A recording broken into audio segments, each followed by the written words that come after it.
দুদিন হলো না খেয়ে শরীরটা অনেক দুর্বল হয়ে গেছে। কি পায়ের নিচে একটা আনারসের কাঁটা লেগে গেল। অবশ্যই এটা অনেক সুস্বাদু হবে, কারণ আমি অনেক দিন থেকে কিছু খাইনি। তোমরা যতই আসো আমার পেটে অনেক ক্ষুধা, কিচ্ছু করার নেই আমার। আমি এই আনারসটার থেকে অনেক ফল ফলাবো, তখন তোমরাও চাইবে। জানি না এখানে আনারস হবে না আর কিছু হবে। বন্ধুরা, তোমরা আমার জন্য একটু দোয়া করো। আমি এখান থেকে পানি নিয়ে যাই, পানি নিয়ে আনারস গাছে দেই।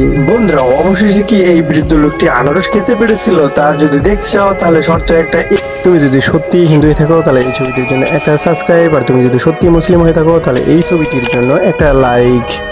ঘুম তো ভেঙে গেল। এ কি, আনারসের গাছ থেকে এরকম কেন নড়তেছে? বাপরে, এটা কি কত বড় আনারস হয়? যাই তুলে দেখি।